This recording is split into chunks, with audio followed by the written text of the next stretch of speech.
کچھ ایسے کلمات پتہ لگ جائیں جو دعا کریں تو ایک تقویت ملے. استغفار جو ہے نا صحیح بہت بڑی چیز ہے. استغفار کے بہت سارے کلمات حدیث کے اندر آئے. ایک ہے استغفار رب اغفر لی وتب علی انک انت التواب الغفور. بہت شاندار استغفار ہے. قرآن مجید میں نہیں، یہ حدیث میں. حدیث رب اغفر لی وتب علی انک انت التواب الغفور. ٹھیک. ایک استغفر اللہ الذی لا الہ الا هو الحی القیوم واتوب الیہ. بالکل صحیح. یہ والا جو ہے نا استغفر اللہ الذی لا الہ الا هو الحی القیوم واتوب الیہ، اندازہ کیجئے کہ حدیث میں قرآن میں آتا ہے کہ جو شخص میدان جنگ سے فرار ہو نا اس پر اللہ کا غضب نازل ہوتا ہے. صحیح. یعنی میدان جنگ سے، میدان جہاد سے جو شخص فرار ہو صحیح. اس پر اللہ کا غضب نازل. صحیح. اس قدر اس نے بڑا جرم کیا. نبی کریم صلی اللہ علیہ وسلم فرماتے ہیں کہ جو شخص سوچ سمجھ کر 3 دفعہ یہ پڑھ لے استغفر اللہ الذی لا الہ الا هو الحی القیوم واتوب الیہ، 3 دفعہ سوچ سمجھ کے پڑھ، نبی پاک صلی اللہ علیہ وسلم فرمایا اللہ تعالیٰ اس کے سارے گناہ معاف کر دیتا ہے، چاہے وہ میدان جہاد سے فرار ہوا ہو. اللہ. آپ اندازہ کریں پیچھے بات کیا رہے گی. اللہ. یعنی اتنا بڑا اگر گناہ اس سے سرزد ہوا ہے اور وہ اللہ سے معافی مانگتا ہے استغفر اللہ الذی لا الہ الا هو الحی القیوم، 3 دفعہ یہ کہتا ہے تو اللہ تعالیٰ اس کے سارے گناہ معاف کر دیتا. پھر حدیث میں آتا ہے کہ سبحان اللہ و بحمدہ، صحیح. جو شخص یہ 100 دفعہ پڑھتا ہے صحیح. سبحان اللہ وبحمدہ، بس اتنا، صحیح. اور اللہ تعالیٰ اس کے گناہ معاف کر دیتا ہے چاہے سمندر کی جھاگ کے برابر ہو. کیا یعنی جتنے بھی گناہ ہیں اللہ صحیح. تعالیٰ معاف کر دیتا ہے. بالکل ٹھیک. تو یہ اسی طرح جو اللہم اجرنی من النار ہے، جی ہاں. جی ہاں. یہ 7 دفعہ اگر کوئی شخص صبح کے وقت پڑھ لے، صحیح. 7 دفعہ شام کے وقت پڑھ لے، صحیح. اگر اس دن میں اور اس رات میں اس کی موت آ جائے اللہ تعالیٰ جنت عطا فرما دے گا. پھر سید الاستغفار ہے. جی. یہ تو میں سمجھتا ہوں شارٹ کٹس ہیں. ہاں. تو سید الاستغفار 1 دفعہ پڑھ لے، اللہم انت ربی لا الہ الا انت خلقتنی، تو یہ 7 دفعہ، یہ 1 دفعہ پڑھ لے. صحیح.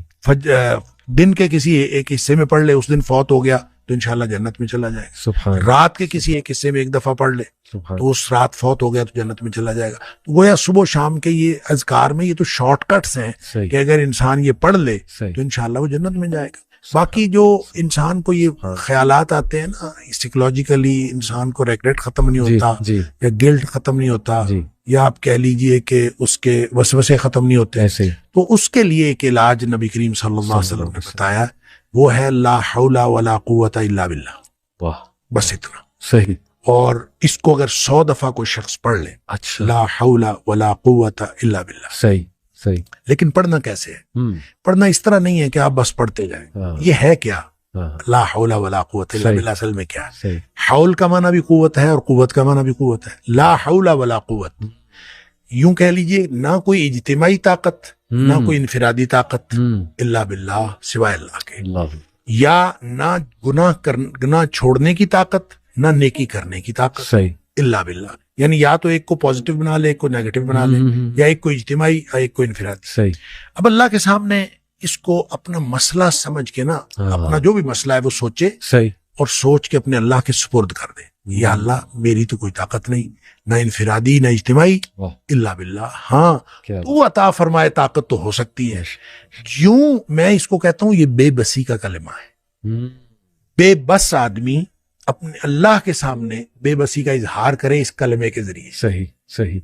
تو پھر یہ نبی پاک صلی اللہ علیہ وسلم نے فرمایا، جس شخص نے کہا تھا نا مجھے وسوسے آتے ہیں، جی، آپ نے فرمایا لا حول ولا قوت الا باللہ پڑھا کر، تیرے وسوسے بھی ختم ہو جائیں گے، اور اس کے علاوہ اللہ تعالیٰ تیرے 100 مسئلے حل کر دے گا. واہ واہ. آپ اندازہ کریں ایک شخص کے 100 مسئلے ہوتے نہیں ہیں. صحیح. 2 نہیں تو 4، 4 نہیں تو 6، 6 نہیں تو 8.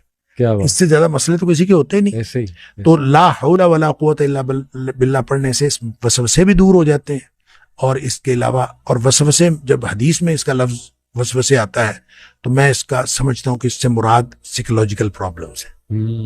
تو جتنے سائیکولوجیکل پرابلمز ہیں وہ اس سے حل ہو جاتے ہیں. اللہ کا ذکر ہر اعتبار سے بہترین ہے، لیکن بعض تو بالکل ایسے ہیں جیسے وہ تیر بہدف ہے. کیا بات. تو یہ شیخ اس کو جنت کے خزانوں میں سے بھی بالکل، اس کو لا حول ولا قوت الا باللہ، اس کو نبی اکرم صلی اللہ علیہ وسلم نے جنت کے خزانوں میں سے خزانہ بھی قرار دیا ہے. اور جس کو جنت کا خزانہ مل جائے اس کو اور کیا چاہیے. آپ کو شاید میں نے یہ واقعہ پہلے سنایا ہو. میرے والد صاحب رحمۃ اللہ علیہ بہت زیادہ ذکر کیا کرتے تھے جوانی میں. صحیح. اور ہماری دادی بھی بتایا کرتی تھی کہ یہ محی الدین بڑا ذکر کیا کرتا تھا. تو اس کے مختلف وہ جنگل میں چلے جاتے تھے بعض اوقات، اپنا ان کا تو طریقہ کار تھا. والد صاحب نے خود مجھے یہ واقعہ بتایا. وہ کہتے ہیں کہ مجھے ایک دفعہ یہ حدیث نظر سے گزری کہ جنت کے خزانوں میں سے خزانہ ہے لا حول ولا قوت الا باللہ.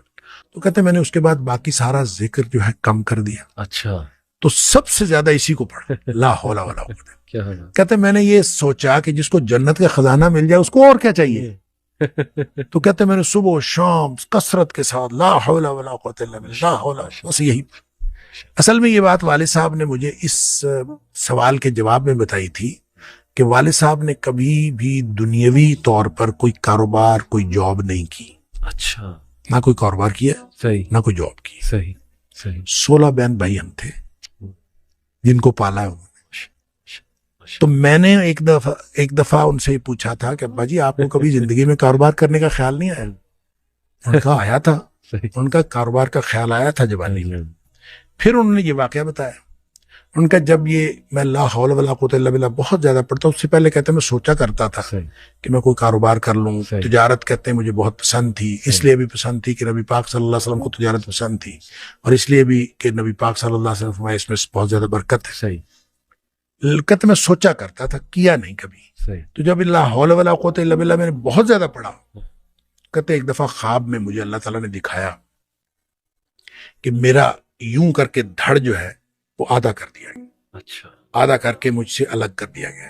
اچھا. اور میرا آدھا دھڑ الگ ہو گیا لیکن میں باقی کا پھر بھی مکمل ہوں. یعنی وہ آدھا دھڑ الگ کر دیا گیا ہے اور میں پھر بھی مکمل ہوں. صحیح.